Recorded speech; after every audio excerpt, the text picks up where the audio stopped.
अब हमारे पास क्वेश्चन है कि एफ एक्स फंक्शन एक दिया हुआ है हम लोगों को। एफ एक्स फंक्शन है मैट्रिक्स के फॉर्म में जो है cos x minus sine x zero, sine x cos x zero और जीरो जीरो वन। हम लोगों को शो करना है f x into f y equal होगा एफ एक्स प्लस वाई के। मतलब ये एफ एक्स जो मैट्रिक्स है और एफ वाई मैट्रिक्स को जब मल्टीप्लाई करेंगे तो एफ एक्स प्लस वाई आएगा। तो सबसे पहला सवाल कि एफ वाई तो हमारे पास दिया हुआ नहीं है, फंक्शन तो दिया हुआ है ना, तो अगर मैं यहाँ पर एफ वाई लिखता हूँ तो जहां जहां एक्स है वहां वाई हो जाएगा। ये हो जाएगा कॉस वाई, ये हो जाएगा माइनस साइन वाई, ये हो जाएगा जीरो, ये हो जाएगा sine y cos y zero, फिर जीरो जीरो वन। अगर मान लीजिए यहाँ पर एफ जेड निकालना होता तो हम लोग जहां जहां एक्स है वहां जेड रख देते हैं, या यहाँ पर क्वेश्चन रहता है एफ पाई बाई थ्री निकालना है तो जहां जहां एक्स रहता है वहां पर हम लोग पाई बाई थ्री रख देते हैं। ठीक है, तो एफ वाई मिल गया हम लोगों को। तो अब हम लोग एल एच एस लिखेंगे। L H S, L H S है हमारे पास f x into f y. तो एफ एक्स में लिख देता हूँ, यह है cos x minus sine x zero,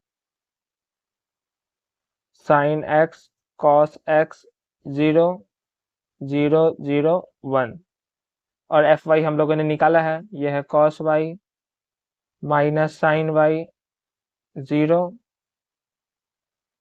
sine y cos y zero और जीरो जीरो वन। अब हम लोग इन दोनों मैट्रिक्स को मल्टीप्लाई करेंगे।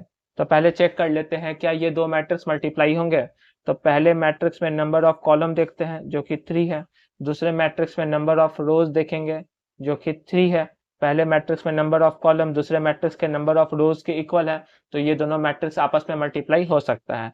अब मल्टीप्लाई कैसे करते हैं, फर्स्ट रो को फर्स्ट कॉलम से मल्टीप्लाई करेंगे, फिर फर्स्ट रो को सेकेंड कॉलम से, फिर फर्स्ट रो को थर्ड कॉलम से, फिर सेकेंड रो को फर्स्ट कॉलम से, फिर ऐसे प्रोसेस हम लोग आगे करते रहेंगे कंटिन्यू। तो मल्टीप्लाई शुरू करते हैं, फर्स्ट रो को फर्स्ट कॉलम से मल्टीप्लाई करना है। तो पहला एलिमेंट पहले में मल्टीप्लाई होगा cos x into cos y, cos x into cos y, फिर प्लस आता है, फिर minus sine x into sine y, तो minus sine x into sine y, फिर प्लस जीरो इंटू जीरो यानी कि हो जाएगा जीरो। फिर फर्स्ट रो को सेकेंड कॉलम से मल्टीप्लाई करना है, यानी कॉस एक्स मल्टीप्लाई होगा पहला एलिमेंट माइनस साइन वाई से, तो ये हो जाएगा cos x into minus sine y, फिर प्लस आएगा, सेकेंड एलिमेंट सेकेंड में मल्टीप्लाई होगा यानी minus sine x into cos y,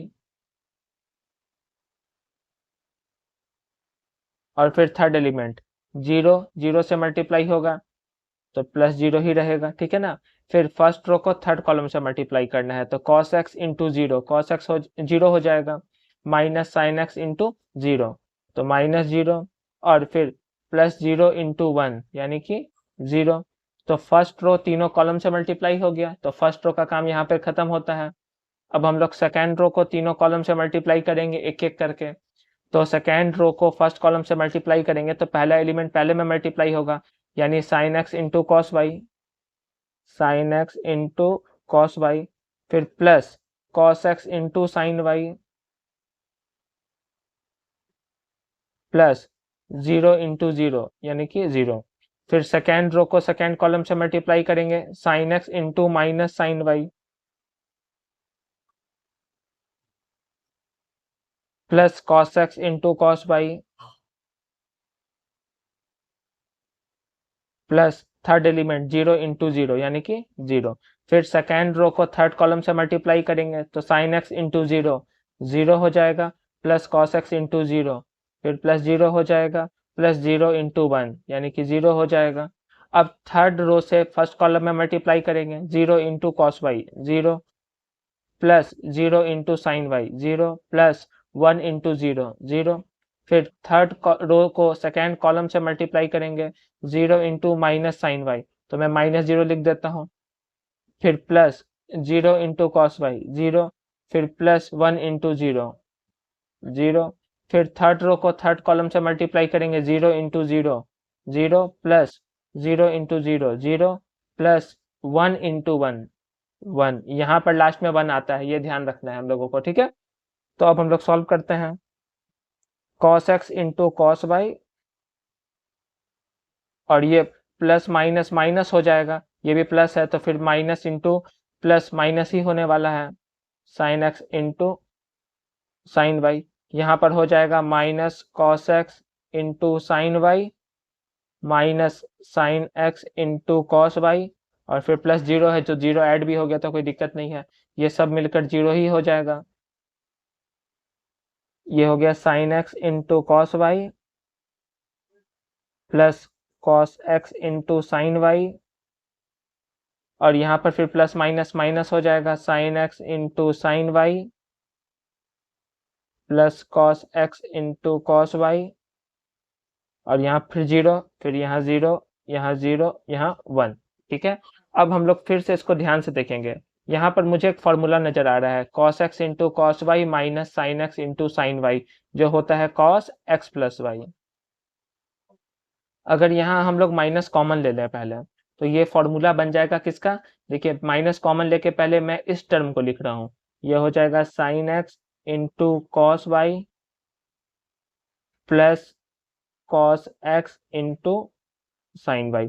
minus common लिया और पहले इस टर्म को लिखा फिर इस टर्म को। ठीक है, ऐसा लिखने पर क्या हुआ, ये फॉर्मूला बन रहा है साइन एक्स प्लस वाई का। ठीक है, यहाँ पे देख लीजिए sine x into cos y plus cos x into sine y, हम लोग जानते हैं ये होता है साइन एक्स प्लस वाई।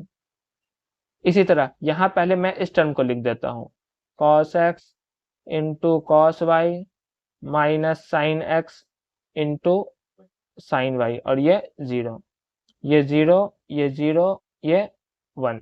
ठीक है, अब मैं यहाँ लिख रहा हूँ आगे। ठीक है, तो पहला टर्म जो है, पहला एलिमेंट जो है वो तो है कॉस एक्स प्लस वाई, यहाँ minus sine x into cos y plus cos x into sine y, ये होता है साइन एक्स प्लस वाई, और फिर यहाँ पर जीरो, यहाँ तो साइन एक्स प्लस वाई बन ही चुका है।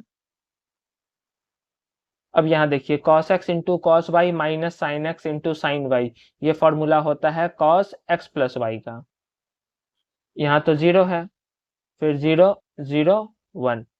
ठीक है, अब हम लोग ध्यान से देखेंगे, जब यहाँ पर x था तो हर एक जगह x था, यहाँ पर y था तो हर एक जगह y था। ठीक है ना, अब हम लोग देख रहे हैं सारा टर्म इसी तरह का है, पहले cos वाला है, फिर माइनस साइन है, फिर जीरो है, फिर साइन है, फिर cos है, फिर जीरो है, फिर जीरो है, जीरो है, और लास्ट में वन है। लेकिन जहां जहां x था वहां पर आ गया है क्या, x प्लस वाई, तो हम लोग बोल सकते हैं ये फंक्शन है x प्लस वाई का, तो इसको हम लोग एफ एक्स प्लस वाई लिख सकते हैं। तो ये आ गया RHS हमारा, तो ये हो गया proof. Thank you for watching.